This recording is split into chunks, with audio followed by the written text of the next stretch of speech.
Hey everyone, good evening. Wanted to say welcome to another episode of Expert Real Estate Coaching. Tonight I have a very special topic. I want to talk about subject to. And for those of you that don't know what that is, that's where you buy properties where someone actually gives you the deed. So before we get started, though, I want to introduce myself to any of you that don't know. I'm Don DeRosa. I've been doing this business for over 23 years now. And I want to say hi to a few people. I got a bunch of people out there saying, "Hey, Don." Like I said, if you're on Facebook, I can't see I can't see your name until later. But I can put your comments up here. So if you have any comments about this, um, about what we're talking about tonight, let me know. You can put them in the Facebook comment section. I will get them. I just have to kind of go through and figure out who's asking what questions. So I do have Facebook up here, but I can't tell whether who's commenting on what, at least that way. So tonight I want to talk about subject to, and it's been a topic that a lot of people have really misunderstand, I should say. And some of you don't even know what subject to is. So I'd love to hear comments on whether you understand it, whether you're afraid of it, why you're afraid of it, and so on and so forth. So I've got some questions I want to address tonight. But before I do, if you're on Facebook, I wanted to invite you to be subscribed. So like the Facebook page, but also I'd like you to jump over to my YouTube channel, and we're going to be moving this whole thing. We'll be streaming live to Facebook, but we're going to be doing a lot of stuff on YouTube. So, shameless bribe. Um, if you could jump over to YouTube, I can see who you are when you ask questions if you're on my YouTube channel. So that would all you need to do is jump over to youtube.com/ Don DeRosa 2, and then hit the subscribe button and hit the notification bell and give me a thumbs up, because that'll help me. What I'm trying to do is I'm going to be doing a lot of stuff live, whether we do on-site renovation, all kinds of stuff like that, but I want to be able to stream live, and YouTube will not let me do that until I get to 1,000 people. So I'm trying to get to 1,000 people as quickly as possible. So any help you can give me is greatly appreciated. All right. So, with that being said, thank you very much. Let me get rid of that for you. And let's talk about subject to. What is it? Subject to, the definition of it is buying a property subject to the existing finance. What I mean by that is um, you've heard terms like buying properties, no money down. You've probably seen these infomercials, late night infomercials, if you will. One of the techniques that creative real estate investors use is a technique called buying subject to the existing finance. And what that means is the homeowner literally deeds over the property to you and keeps the note, the promissory note that they signed, and the security instrument that puts a lien on the property. That stays in their name. But they transfer ownership over to whoever's buying it, subject to the existing financing. So you may be asking yourself, why would somebody do that? That's a great question. And I just had that question the other day. I was on a webinar, where I was on my weekly call for my coaching students on Monday. And one of the gals said, well, why would somebody do that? Why would somebody give you the deed, let the note stay in their name, and all that? Why would somebody just do that?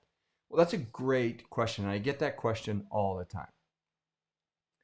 First off, you have to, when in our world, in the creative real estate world, it's different than a traditional pay cash, traditional go to use an agent, et cetera, right? we are looking for people who have a high motivation to sell, whether that be death, divorce, two payments, job loss, foreclosure, bankruptcy, whatever. They have a high motivation to sell. When that happens, a lot of times people make decisions not so much based on money, but based on what headache they're having at the time. And that's where we as investors need to be problem solvers. And I say this across the board. I don't like to consider myself an investor.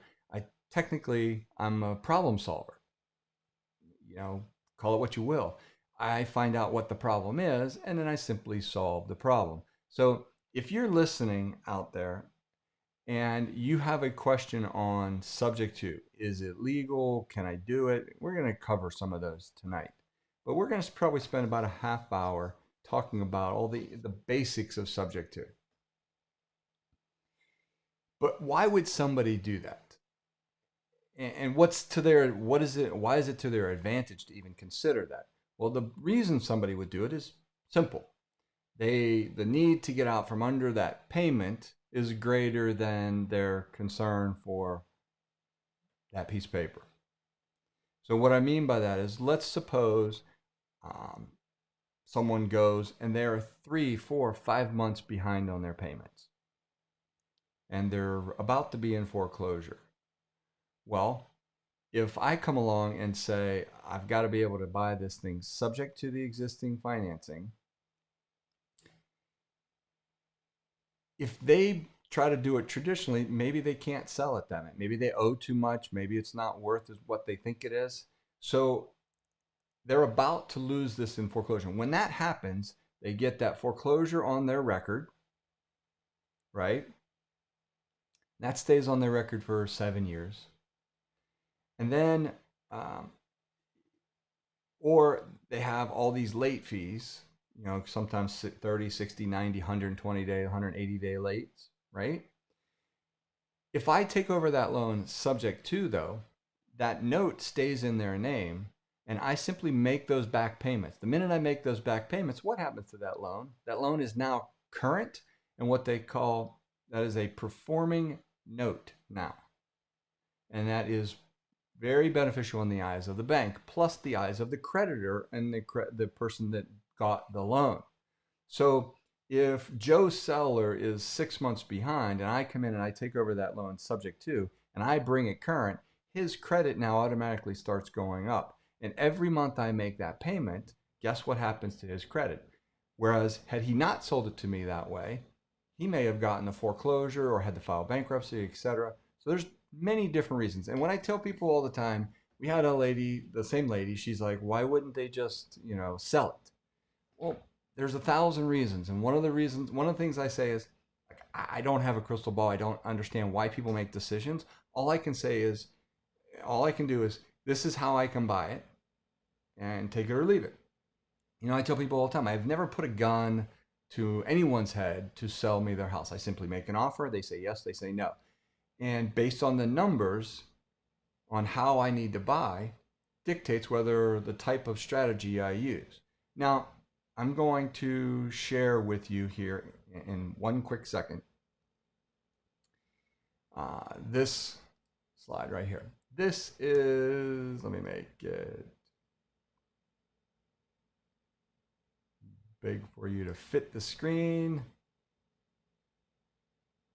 And then I'll stick me in that little circle so you can see me. Okay, so imagine, so the question I have is this a good deal? And this is where, what you'll see the 2 orange boxes. Those are all the ways you can buy as a creative investor and all the ways you can sell as a creative investor. We've talked about this in other videos, so if you want to check those out, you can. But is this a good example? So let's take a look. You've got a fair market value. The house is worth $200,000. They owe the first mortgage of $145,000.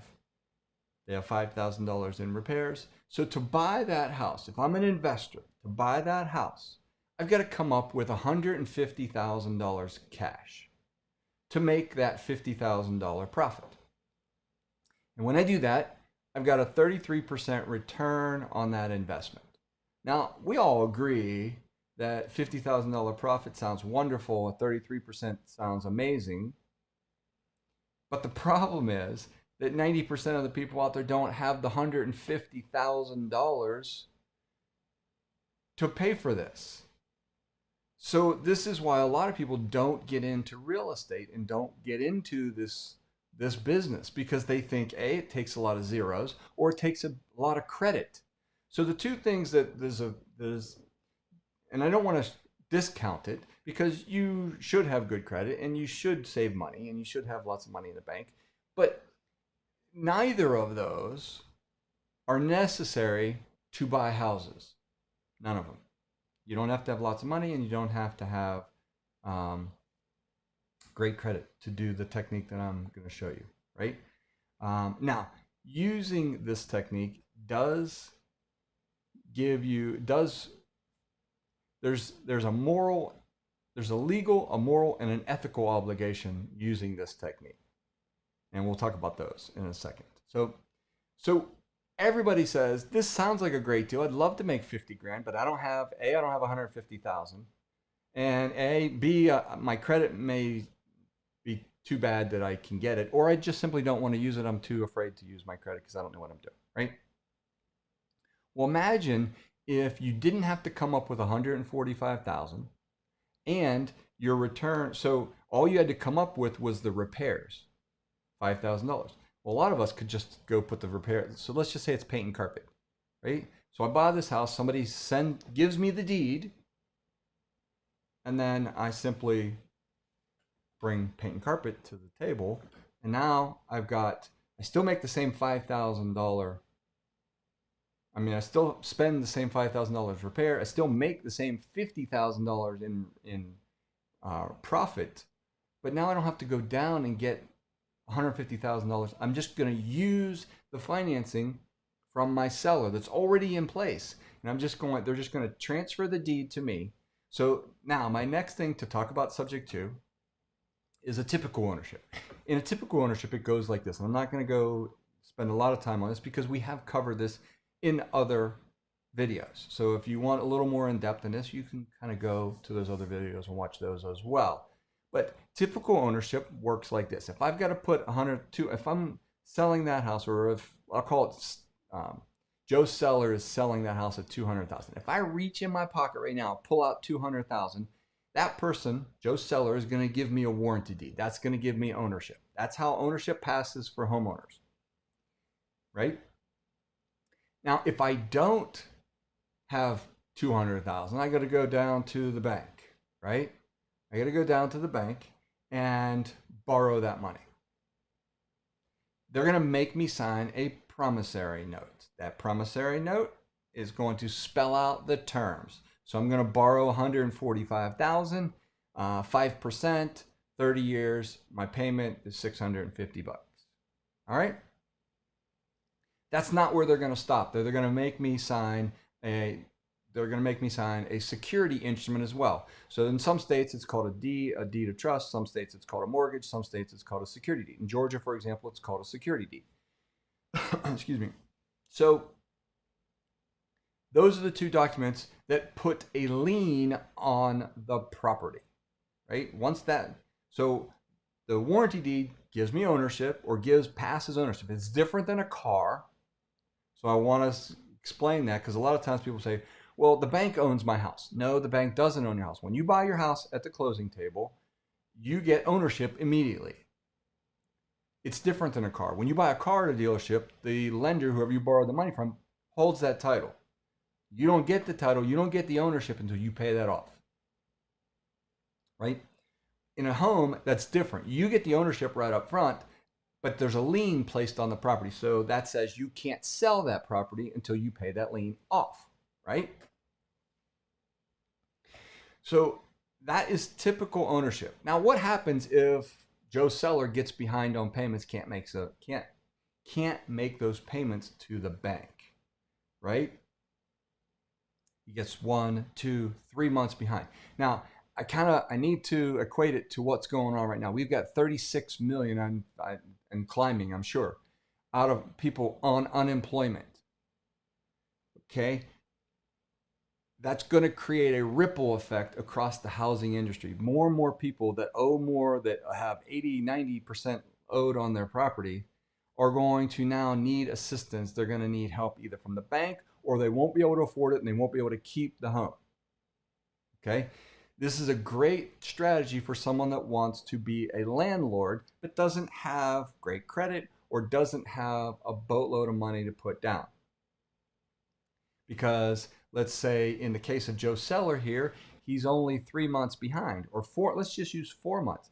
At $650 principal and interest, you're only talking, what, 6, 12, 2,500 bucks. So for 2,500, if I bring that current for $2,500 and he gives me that warranty deed, so in a subject to ownership, so this is the only thing that changes is that warranty deed now changes names and is names me as the new owner of the property. But notice Joe Seller's name is still on those other documents. I didn't go have to qualify for those. I didn't have to go to the bank, jump through hoops, okay, do their credit qualification. None of that's not on any of my credit reports. It's not on my credit report. So I could buy 100 of these and it's still not be on my credit report. Now, therein lies what I call the moral and ethical obligation. When you use this technique, we in this business use this technique to help with financing. And that's the underlying thing you have to remember. In fact, I was doing a seminar many, many years ago in Texas, a subject to seminar. And I'm standing up front and I always ask, how many people in this room have ever done a subject to? And the guy sitting right in front of me raises his hand and says, I've done 100 of them. And I'm like, oh, great. You're going to be my poster child. I'm going to be calling on you all day long. So I said, tell me a little bit about what you do. And he goes, well, I take it over subject to, I get the homeowner, I take it over subject to, I allow them to stay in the property, and I lease it back to them. And I go, okay, how often do they actually keep that property? He goes, oh no, I evict them almost 100% of the time. Oh, over 100% of the time. I said, well, why? He goes, well, because I want them to deed me the property and think they can stay in it. And then when they don't make the payments, I just boot them out. And I said, okay, stop right there. You need to leave, because that is not why we do this. That is not what we use this technique for. This is not to take advantage of folks. This is to utilize the existing financing. So you need to be very clear on this. This is a very powerful technique, and it is used to help with existing financing. So that I don't have to go get $150,000, because if I make a promise to my seller that I'm going to make those payments, I'm going to do everything in my powers to make sure that I'm going to pay that before I pay my own mortgage, right? Because I've made an ethical, moral obligation to do so. Okay? If for some reason you can't, then you need to get the seller back involved, or the previous seller, once these and explain to them, because the last thing you want to do is, if you don't make those payments, guess what? It goes against their credit. So from a powerful standpoint, it is the most powerful technique in real estate today. I can control millions of dollars in real estate. It's in my name, but the loan, they're not on my credit report. Because let's face it, as investors, especially now, the loans may be changing, but we went from people could get 10 loans in their name. You go down to Bank of America, get a loan, 10 loans in your name. And then they would cap you. They would stop, no matter how good your credit was, no matter how much money you had in the bank, they pretty much capped you at 10. Well, who wants to cap their business at 10 houses, right? So we have to come up with creative ways to do that. So then 2008 hit, and then they went all the way down. Nobody could get a loan, but then they kind of settled on 4. And it's like, okay, I don't want 4. I don't want to be able to buy 4 properties, and that's it. So there has to be other techniques. So we start talking about, on the screen, we talk about subject to, we talk about wraparound mortgages, agreement for deeds, owner financing, sandwich lease. These are all creative ways to buy. And then we turn around and figure out how to creatively sell them if need be. Okay, so in a typical, that is your subject to typical ownership. right? And then I simply make those payments, those back payments to the bank, right? And I no longer, the home is, the bank's happy because banks, and here's one thing you have to understand on a subject to, banks do not want houses, right? In any case, houses are a liability to a bank. Even if a bank owns it, even though they say it's an asset to them, it's really a liability to almost all banks because they don't want the property. They want the paper that created that note. That's what the value. There's the value for a bank, right? They borrow from the Federal Reserve really low and they lend out to the consumers at a higher rate on that note, right? And that yield spread is what they get, is how they make their money. Okay? So you may be asking, why would somebody do that? Here's a number of reasons why somebody would do that. The divorce, death, foreclosure, 2 payments, job loss, job relocation, etc., right?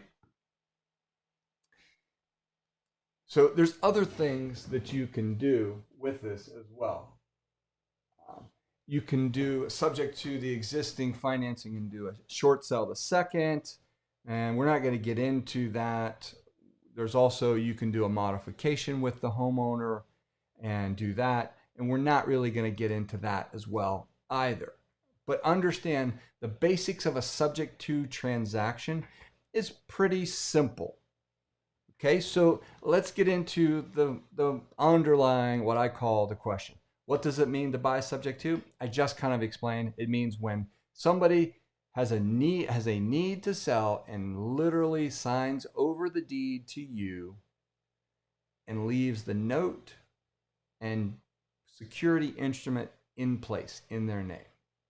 Okay, so I'm sure some of you at home have questions. By all means, put your questions down. I do read all the comments and I'm happy to answer all the questions. So what does it mean to buy subject to? So that's that one. So the next question is subject to illegal? And the answer to that question is no. It does violate what's called a due on sale clause, which we'll get to in a minute because I know some of you may have questions on that. But it is not an illegal transaction. They do not put you in an orange jumpsuit for buying a property subject to the existing finance. Okay? It is a violation of contract. And the worst scenario that a lender can do is do what's called, they call the note due, or they invoke what we call the due on sale clause. And that means that they simply foreclose on the property. So Jason asked the question, here, let me put it up here. Oops, let me get rid of this first so you can see the question. What's the difference between agreement for deed and contract for deed? None. There's no difference. It's just which state calls that different. There's 3 terms you may hear. You may hear contract for deed, agreement for deed, land contract. They all mean the same thing, neither of which are subject to. Okay, that's just another way for you to owner finance something from the seller. Okay, so we use the word deed a lot in a lot of different cases. But like Georgia, for example, Georgia has a security deed.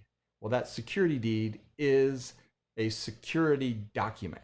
And that security deed puts a lien against the property, right? And it basically says, hey, there's a note and there's a lien on this property, you can't sell it. Other states, that same document is called a mortgage. Or in another state, it might be called a deed of trust, but they all serve the same purpose. They put a lien against the property. It's a security instrument. Agreement for deed, contract for deed, land contract, those are another form. They are the same, they mean the same thing. It's just an agreement or contract for a deed. It's just an agreement between the 2 parties that says, I will agree to give you the deed. You agree to give me a quitclaim deed, provided we each do our thing. Or if we don't, like on agreement for deed, if I'm the one selling, I put a warranty deed in escrow. My tenant buyer puts a quitclaim deed in escrow. So if he doesn't pay or she doesn't pay, I file that. I take their ownership away. If I provide if I go through with my end of it, my deed passes to the other person. That's what's agreement for deed or contract for deed. Okay. So back to the question at hand. Is subject to illegal? The answer is no. There's nothing illegal about it. Right? They do not put you in an orange jumpsuit. So the next question then becomes, is buying subject to unethical? Well, I guess that would depend on your term of unethical, but in my opinion, no, it's not unethical to buy this. In fact, it's very ethical to do it as long as you maintain integrity with it. Now, it can be unethical if you buy a property and you don't make the payments, and that's your intent. That is unmoral, unethical across the board. Yes. But to use the strategy in its basic form as a financial tool and not to screw somebody over, all right, it is by far the best technique out there. And, using the example that I came up with, if I had to come up with $145,000, maybe I can't do that, but I can come up with $650 for the payments for 6 months. Okay, so I can put that $650 times 6 in a bank account to make the seller feel at ease. He conveys the title to me, and then I do the $5,000 in repairs. By the time I'm done with that in 6 months, I may already have this thing bought, fixed, and flipped and into the new buyer's hands. And all I had to come up with was the amount of money that I needed to bring it current. And sometimes we buy properties that are already current. They just want out. And then I just bring the money to the table for the repairs, paint and carpet, right? I mean, I know people that use the technique buying subject to buy their own personal home that they live in. Lots of people do that. If you can't afford a big chunk down payment, but you can afford the monthly payments, you can you can upgrade your home. We know we have several students that have done that in the past 6 months. They've bought it and they really upgraded their style of living, but they can afford their monthly payments. They just couldn't go down to the bank and qualify for that size of a house, nor could they come up with the down payment right out of the gate. But they could certainly make the monthly payments. So they just took it over subject to. So the answer to that question is not unethical to do that. Only if you choose to use it it's just like anything else. You've got good apples and bad apples. If you choose to be a bad apple, no matter what you do, it's unethical and immoral. Okay? But if you use it the right way, it's a very powerful technique that helps everyone across the board. But you have to understand it before you start using it. Watching a 10-minute, or in this case, even an hour video with me isn't going to make you a subject to pro. You need to go get yourself good education, and I'll tell you that at the end where you can go get some if you're interested. In fact, I've got a seminar coming up that you can participate in. But subject to, like I said, is the way I started in this business. All right, so the next question is, can you flip a house when you're buying subject to? Meaning, can I buy it subject to, can I repair it and fix it up and then turn around and resell it? Well, absolutely. Once you get the warranty deed at the closing table, and we are going to suggest that you close this through an attorney or a title company, whoever you use, whatever state you're in, right? So if you're going to buy a property subject to, you're going to do it just like a traditional close, just like any other closing. The only difference is you're just not having to come up with $150,000. You're only having to come up with the down payment or the monthly payments or the back payments that they're due. You still do a title search. You still go through a closing or title company. You still get a title insurance. You still get the whole 9 yards. You still get insurance on this thing. Everything still applies. Okay. The only difference is you didn't have to go down and get $150,000. Now, a lot of people don't do this or don't understand this technique. And the reason they don't do it is because they don't understand it. Okay. They don't understand all the idiosyncrasies that go with it. Okay. But it is by far the most powerful technique out there. So I would say 80% of the stuff that I do, I buy subject to, I go in and I fix it up, and then I put it back on the market and I sell it retail out from under. So when that happens, when I fix up, let's say I'm going to buy something and I got to put $20,000 in repairs, right? Paint, carpet, new kitchen, whatever. So I buy this from Joe Seller, subject to, for a few $1,000s. It needs a little bit of work. So by me adding that little bit of work, I automatically raise the value, raise the after repair value, because you've got an as-is value of without the repairs. And then once I do the repairs, that increases the value. So that's where I get my profit. That's where I get my gain from, right?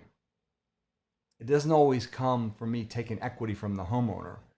Okay, it comes from me building value into the renovation of the home, right? So I do that. So I turn around and I buy this property subject to from the homeowner, and I hire a contractor. We put paint and carpet. We put a new kitchen. We put all this, and let's say it's worth 150 now, or no, let's say we buy it for 150. It's worth 200 in this market. But if I fix it up and I put a new kitchen, new bath, it might be worth 250, right? Or 240, 230, something like that. So I buy it subject to, I put the repairs in, I put it back on the market for $249.9, and somebody comes and they buy it. Well, when that happens, that loan now gets taken out, just like any other loan, gets paid off by the new buyer. I, as the owner, get all the income. I get the profit for that. The homeowner gets nothing unless we've agreed to some of that. But typically, I get the profit. And then their loan gets paid off with the new loan. So then it's done, extinguished, and we all move on. That's typically how a house would go if you were to flip something.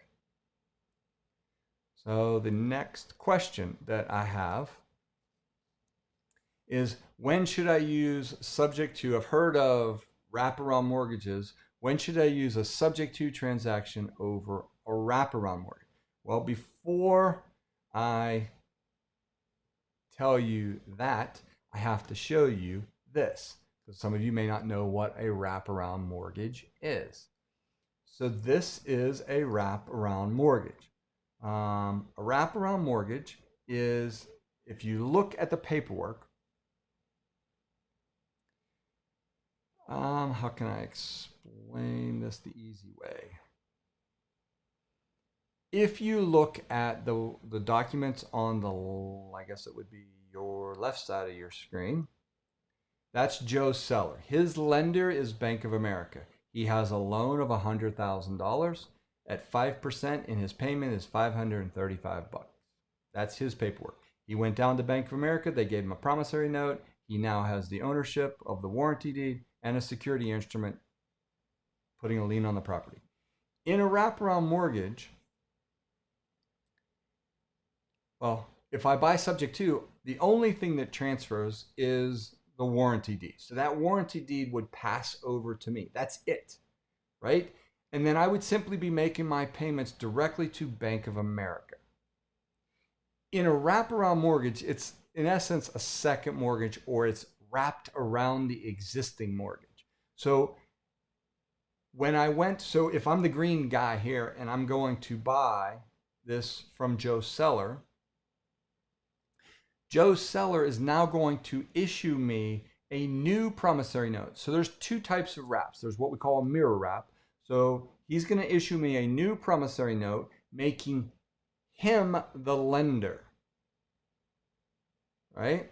He's now the lender on the promissory note. So I make the payments to Joe. Joe, in turn, makes them to Bank of America, right? And that's the basics of what you need to understand.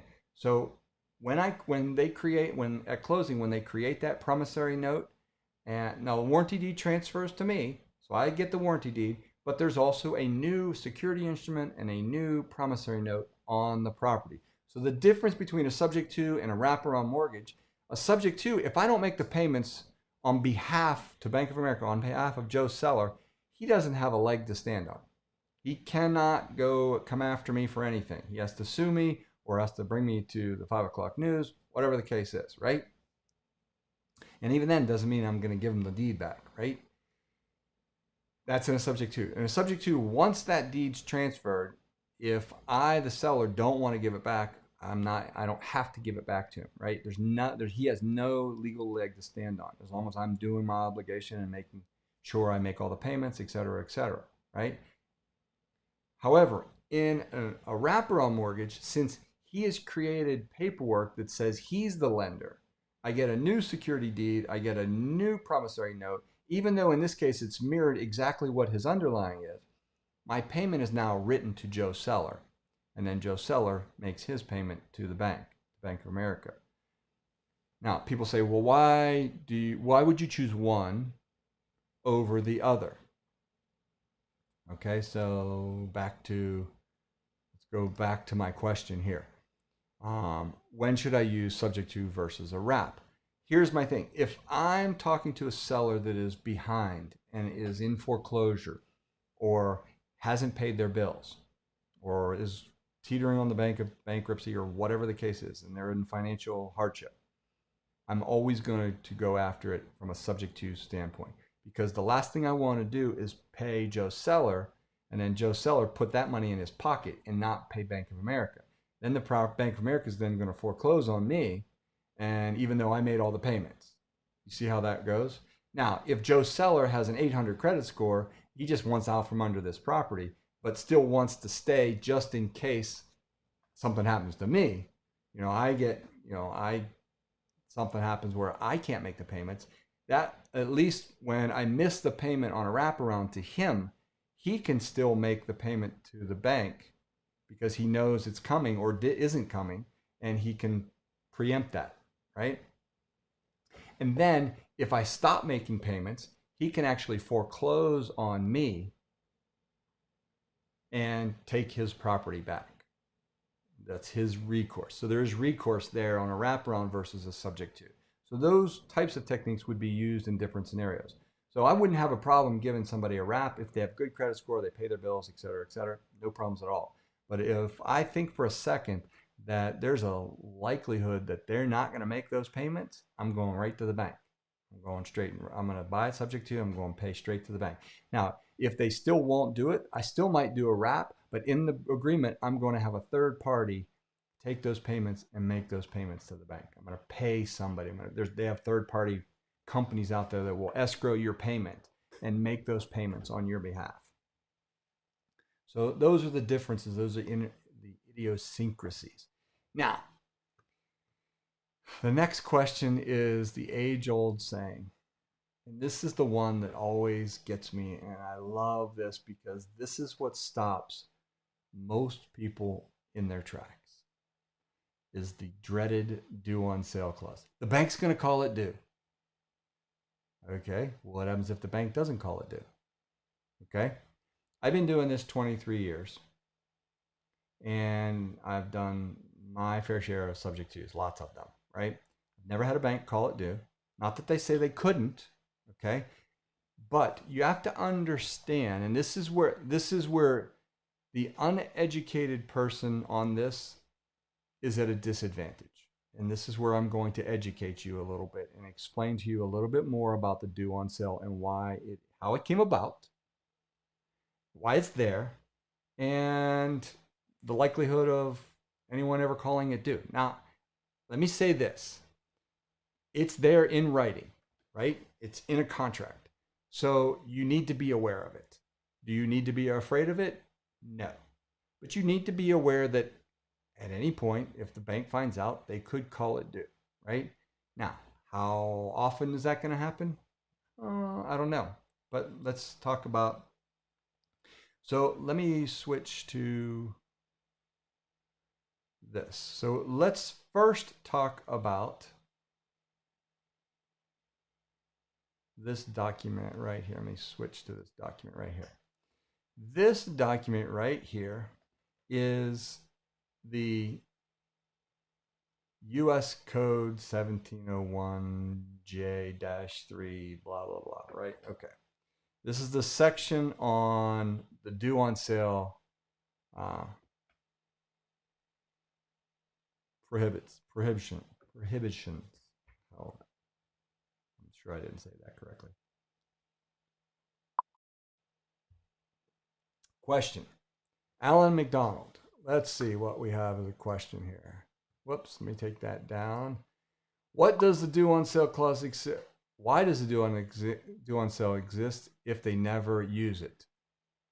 Great question. Here's another question.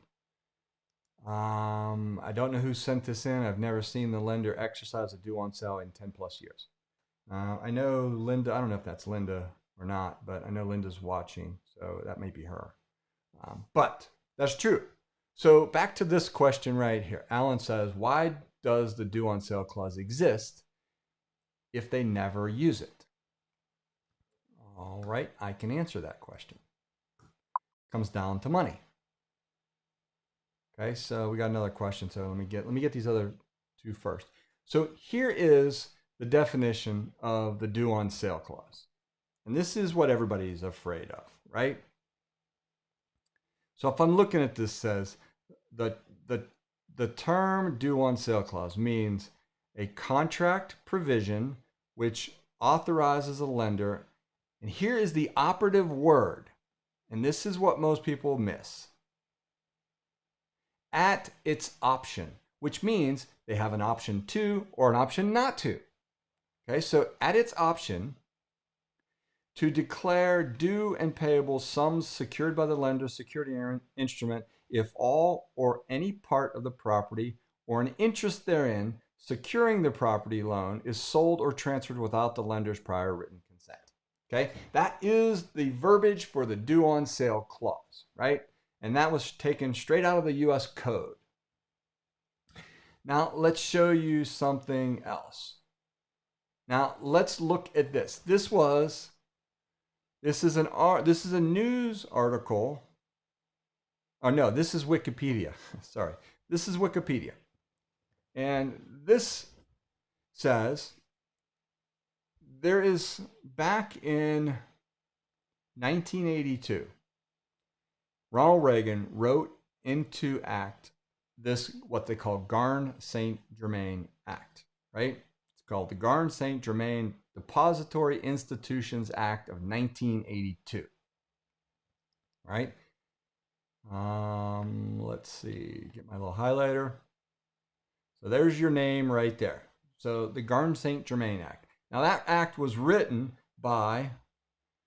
enacted by Ronald Reagan, and it was named after its sponsors, Fernand St. Germain, who was a Democrat out of Rhode Island, and Jake Garn, who was a Republican out of Utah. Also, Chuck Schumer and Hoyer also passed, and it passed overwhelmingly. And here's the important consumer change, where it was to allow anyone to place real estate in their own trust without triggering the due on sale that allows the lender to foreclose and transfer it to another person. Okay, so basically what this allowed them to do is, prior to this act, banks were foreclosing. If you remember back in the 70s, double-digit interest rates, lots of loans back then were assumable, and people were, instead of going and getting a new loan at 17% or 15%, they would go and assume a much lower interest rate loan. They would assume, because all loans back there, or most loans, I think, all of them were back there, were assumable. Well, when you talk about the banks are in from, they don't do anything unless it's about money, right? So they were losing lots of money because people were circumventing, and they were assuming instead of going and getting a new loan. Well, the banks were losing millions. So what they did was, the bank put in there that they on new loans, they put all these due on sale. I mean, they put all these, that you couldn't do that. Well, it went all the way to the Supreme Court. Supreme Court came back, and they came back with this, right? This is what the Garn St. Germain Act, right? It comes with many different names, but that's the one that everybody knows. So let me also say this. The operative thing that you have to remember, and this is where it started, October 15th, 1982. It deregulated savings and loan associates and allowed banks to provide adjustable mortgage rates. It is disputed whether the act was a mitigating or contributing factor to savings and loan crisis. So this act kind of started a lot of this, but it gave us one thing. It said, and I will go to the next document here, which this document right here was written by the Chicago Tribune, and it says 6 situations where the lender cannot call your mortgage due. Now, it went to the Supreme Court. The Supreme Court ruled in favor and said of the customers and said, yep, the bank can call it due, but there are certain exceptions to those rules. So the Supreme Court ruling, they issued this Garn St. Germain Act, and they basically said, yes, the bank can call, they can put that in their paperwork, and they can call it due, and they can, it's at their option to do that, right? But one thing that you didn't see, and I need to find it because it is extremely important, because it also says here, wrong document.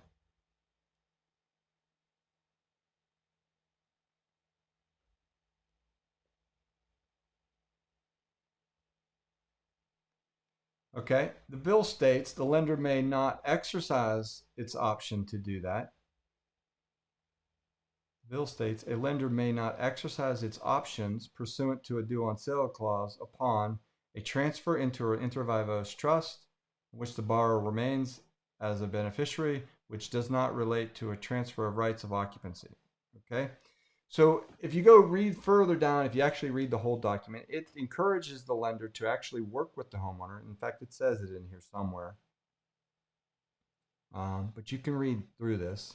And as a matter of fact, what I'll do is I'll put the links to these in the comments or in the description below, so you can read this yourself. Okay? But there's 6 major reasons, and I won't bore you with all this. You can read this yourself.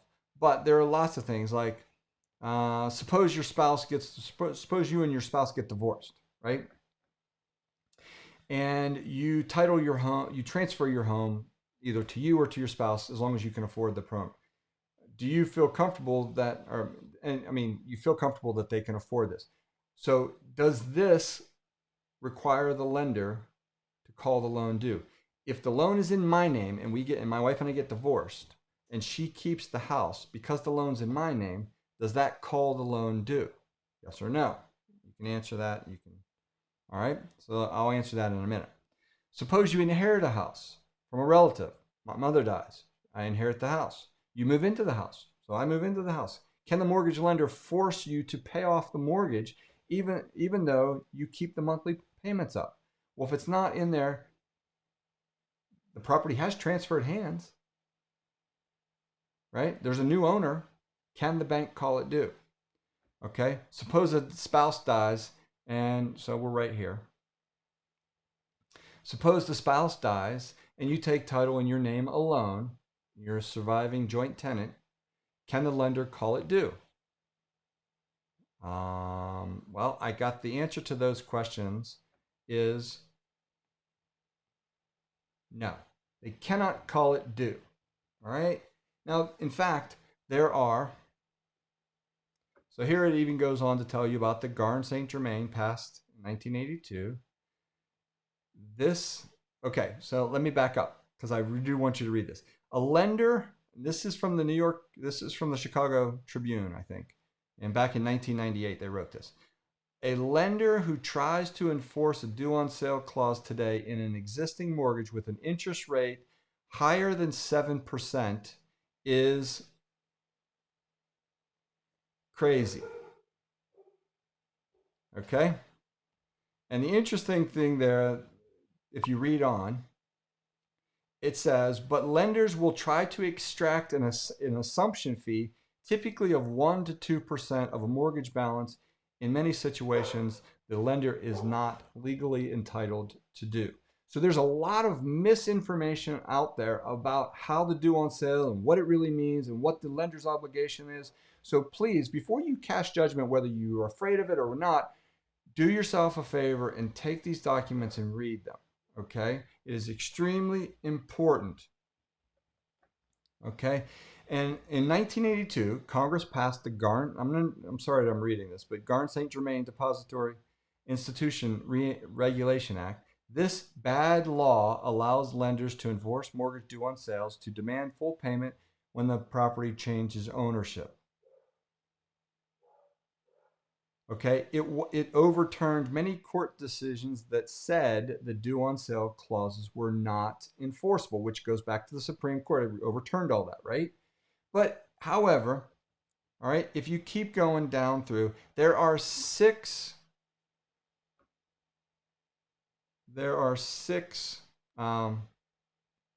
what I call reasons why they can't call it due. All right.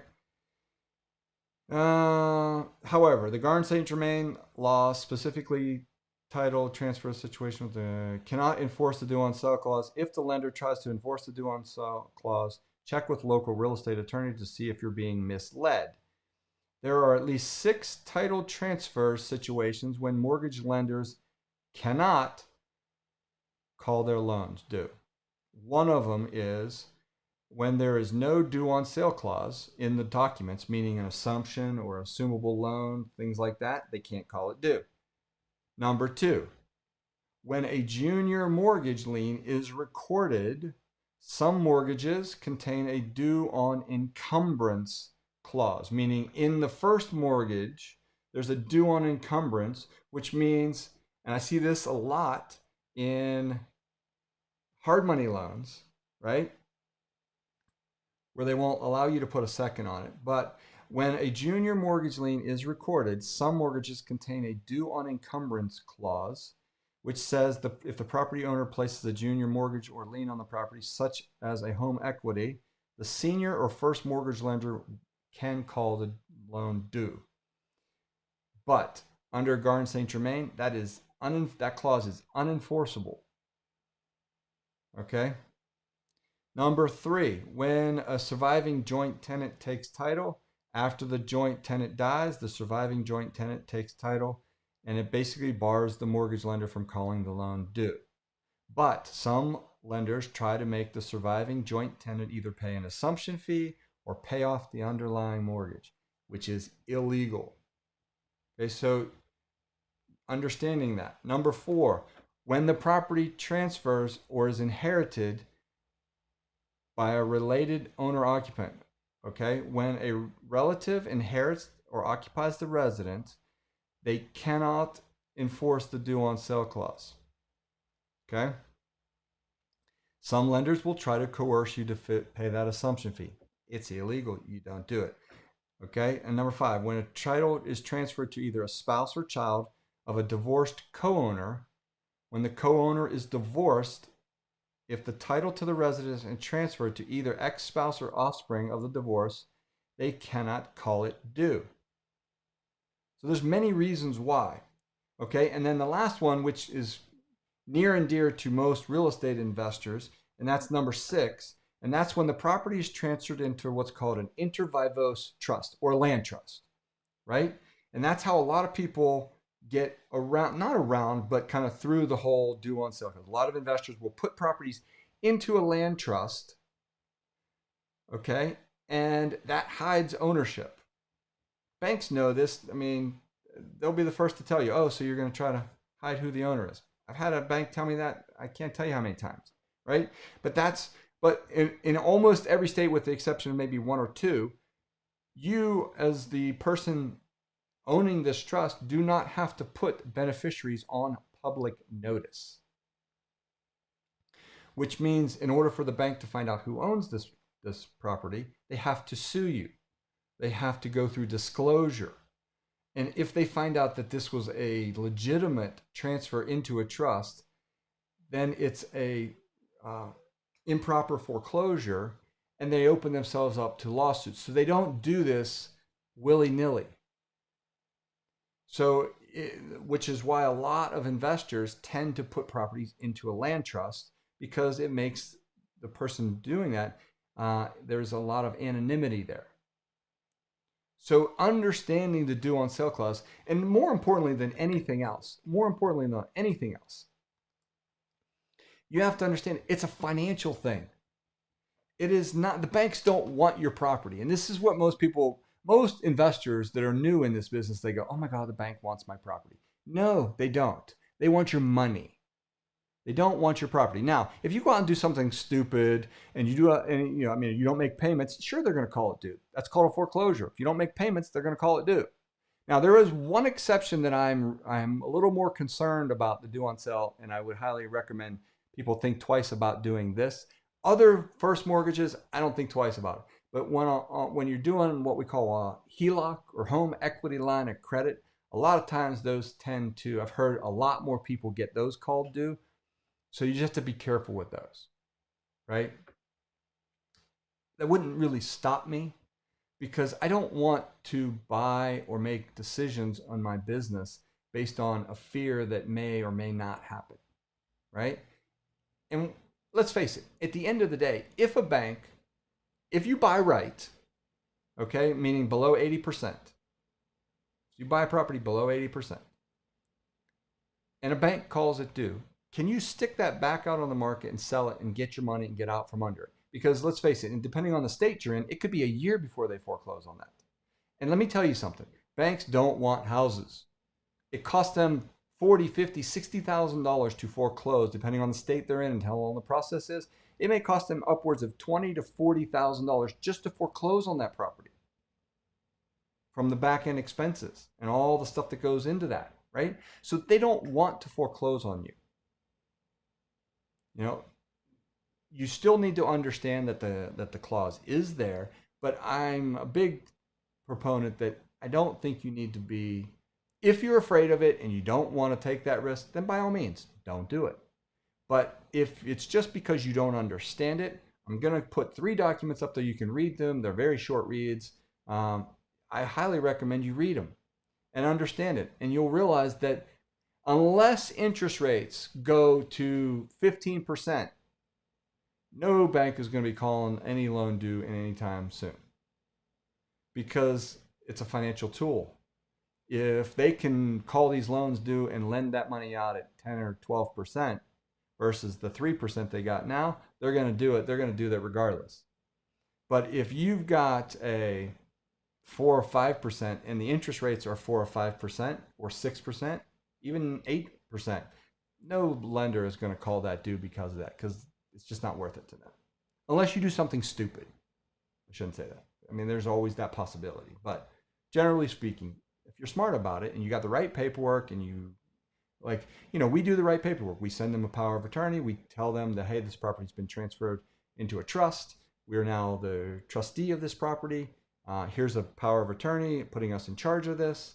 We do notify them. We change the insurance, the whole 9 yards. The whole thing is run. That's why I said don't go and watch a 10-minute YouTube video on this and think you're a pro at this and don't have somebody give you the deed. There's some other things you got to make sure that you do along the way. It is not a difficult process. So we got one more question, I think. Let's see. 2 questions, actually. It says, what's your take on when buying subject to and selling the beneficial interest via land trust? Both you and the new buyer are on the land trust, thus eliminating selling on contract for deed. All right, that is, okay, I'm going to put that up there. That is a very advanced strategy, and that sounds like somebody from Florida. But what they're saying is when you take a property subject to and you selling the beneficial interest. So I don't know exactly what they're referring to, but when I take a property, I don't have the seller put the property into a land trust and then have them assign into their land trust and have them assign their beneficial interest over to me. I don't do that. I have the seller grant that property into my land trust. I'm the beneficial interest. They are just the grantor. Okay. So I don't have any of that beneficial interest transfer when I do mine. There is some strategies out there that you can use that, But what I would do is I would send me a message, and I'm happy to answer that offline. Uh, but it says both you and the new buyer are on the land trust, thus eliminating selling on contract. That's a very advanced strategy. If you're interested, let me go ahead and do this. I will put up my information. If you want to send me a text message or send me an email, let's see, where did I find my...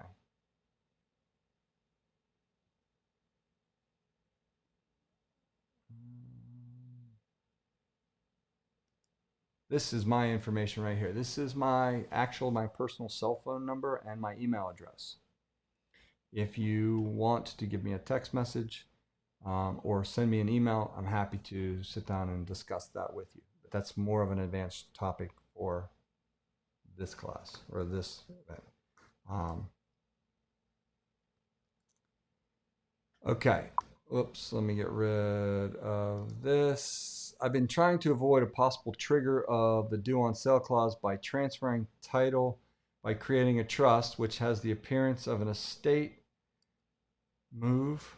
Okay, whoops, that went away. Let me put that back up there. I've been trying to avoid a possible trigger of the due on sale. Well, possible trigger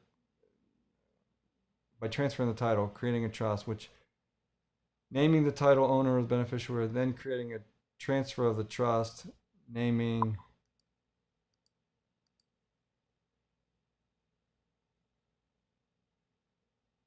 okay. Very convoluted. I know a lot of people teach that. I do not teach what this is right here. Okay, I do not teach that. You don't need to do that. Basically, that's a very convoluted way. You don't need to have, you can put the property, okay, so let me explain to you how I would do it. I put the property, I have the seller, let's call it Joe Seller. He is going to put the property, he is going to grant the property into a trust. Okay, so here's the thing. You're trying to avoid the due on sale clause, right? Well, what you're doing when you put the property into a trust, whether you put it into someone's trust and then they transfer beneficial interest over to you, or whether you put it into your trust, either way, you're transferring title. Okay, and it doesn't fall under any one of those 6 categories, right? That I read. So if a bank comes to you and says, if you do it the way other people may teach you and say, okay, have the seller put it into their trust, and then they are of the beneficial interest, and then they immediately sign that beneficial interest over to you. Okay? There will be people out there, and I'm sure I'll get tons of comments on Facebook or YouTube of telling me how I'm wrong. I don't really care, right? When you're in front of a judge and they ask the seller, if the bank's trying to call it due because of, for some reason, and you're trying to say, nope, they put it into a state for estate or into a trust for estate planning purpose, you can't call this due. It's illegal. It's not illegal for them to do it, right? Not the way, because the property did transfer hands. So people do that, people teach that, and they get so that the whoever did that trust can show the bank the seller's beneficial interest. And the bank just looks at it and goes, oh, the seller did it? You're right. It falls under those 6 categories. But they fail. What they do is they fail to show them the other transfer of beneficial interest. They only show them the one. Well, the minute you do that, or the minute you are deceiving them in any way, form, or fashion, you've committed fraud. I don't care I don't care who you are. I don't care how you look. I don't care how many books you've read. Okay, when you're in front of a judge, I've already been through this with a judge.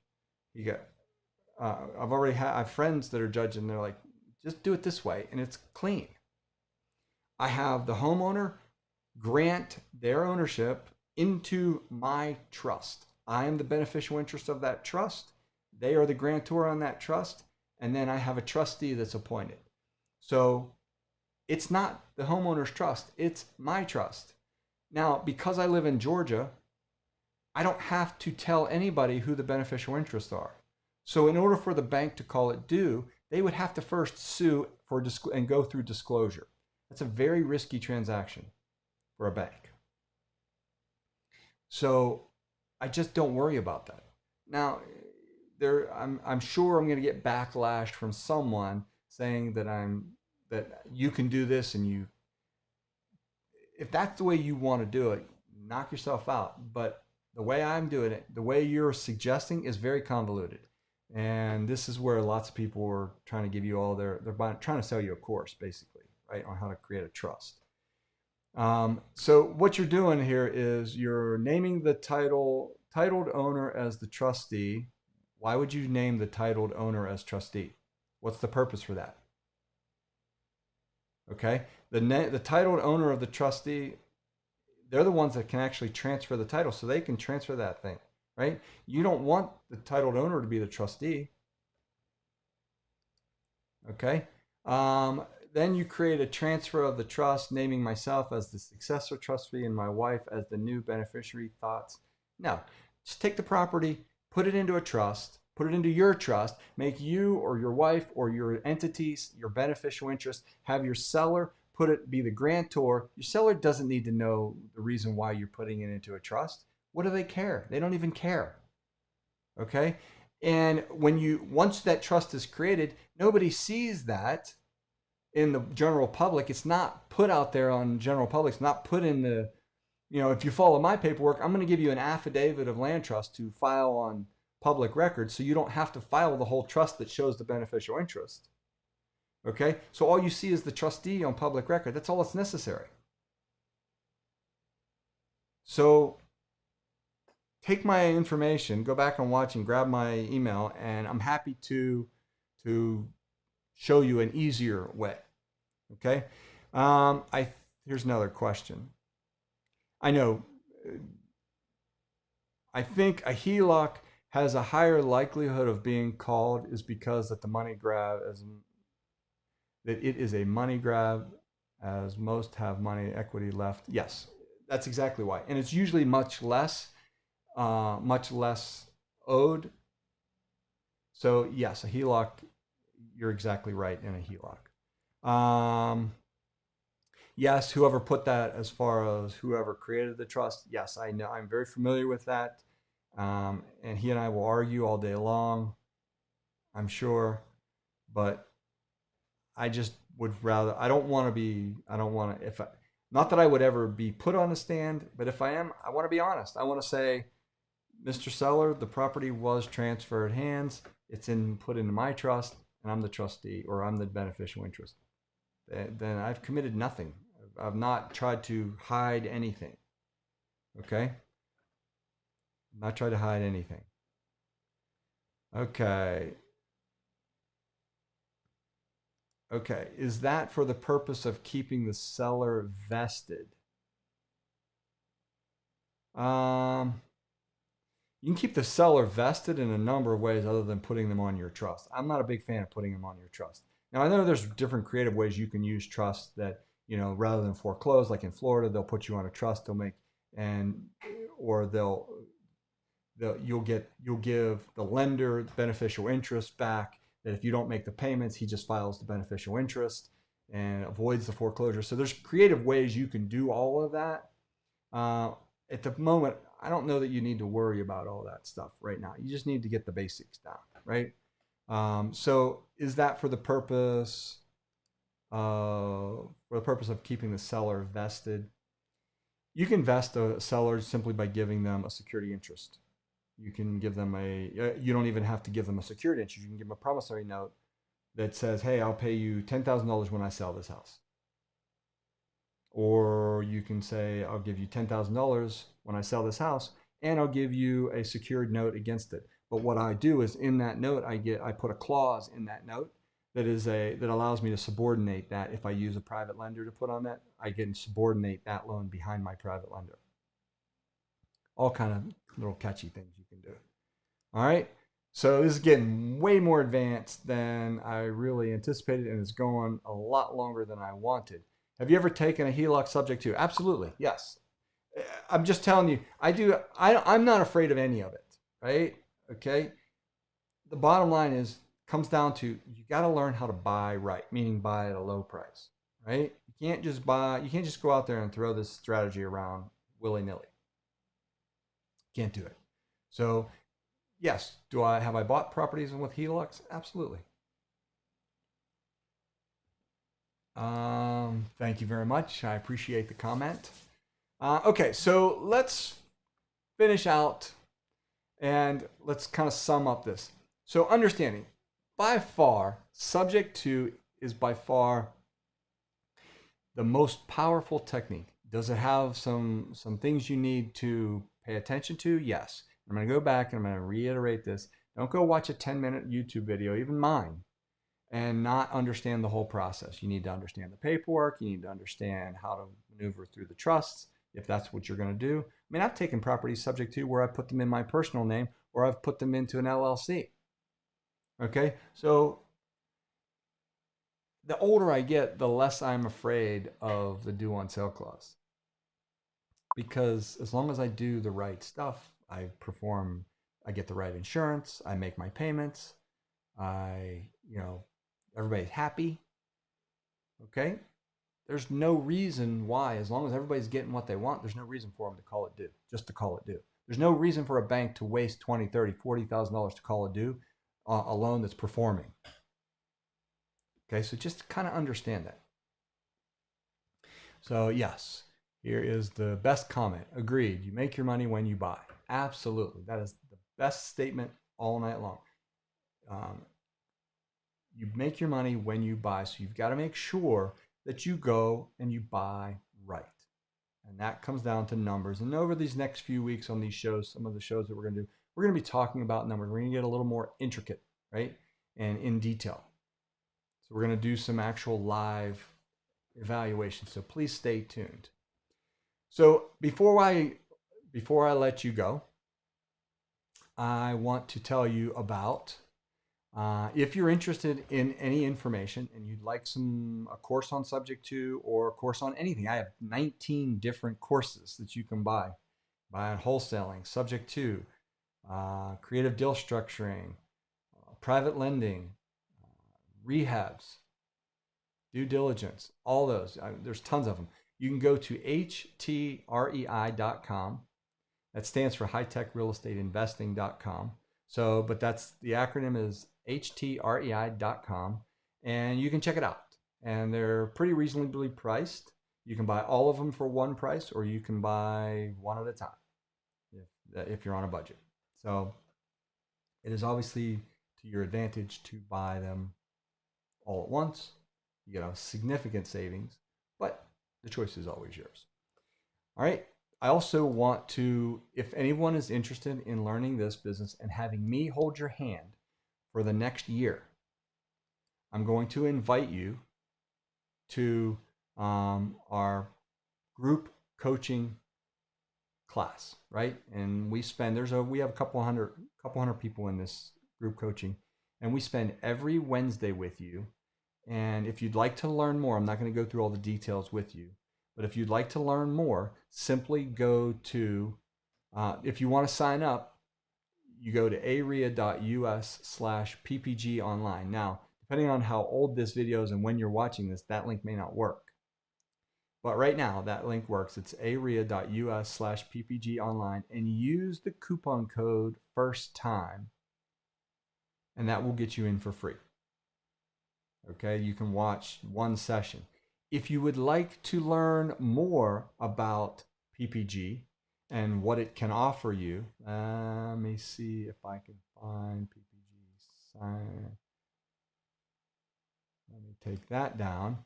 You can go to this website, ppgcoaching.com, and check it out. ppgcoaching.com. If you want to buy, just use the coupon code PPG special, and that'll take take $2,000 off the price, right? The retail price. So, but if you just want to learn how to maneuver through this, go to ppgcoaching.com. The last thing I want to mention is I have an event. If you really, really want to learn subject to, I have an event coming up this weekend, May 23rd. That is this coming Saturday. It's online. It's from 9 o'clock till 9 a.m. to 6 p.m. And in order to register, it's fairly cheap. I think it's like $49 for members of Atlanta RIA. It's might be $99 for people that are non-members. I don't know. You'll have to go to that link and check it out. Okay. And just go to areia.us/sub2. And I'll spend an entire day. I don't leave anything out. You'll learn everything there is to know about a subject to transaction. You'll know all the paperwork. You'll know how to find them. You'll know how to talk to the seller. You name it. So it's a very inexpensive event if you're interested in learning this technique, right? So any other questions, I'm happy to answer them. I'll continue to read the comments going. So if you think of one later, by all means, ask the question. I'll come back, and I always check the comments, and I always try to answer all my comments. So I hope you enjoyed this. Remember, please do me a favor. Go to if you're not a subscriber, whoops, let me make that a little bigger for you. If you're not a subscriber to my YouTube channel, please, I'm trying to get to 1,000 subscribers. Please go to youtube.com/DonDeRosa2 and subscribe. Give me a thumbs up and hit that notification bell, because that'll notify you when I do live events. Now, right now we're doing Tuesday, Thursday events, and we're trying to do as many as possible. So stay tuned, Tuesday and Thursday, 7 o'clock. All right. Thank you very much, everyone. I hope you enjoyed it. And until next time, happy investing. God bless. Stay safe. Don't lick anything. Wash your hands. And we'll see you next time.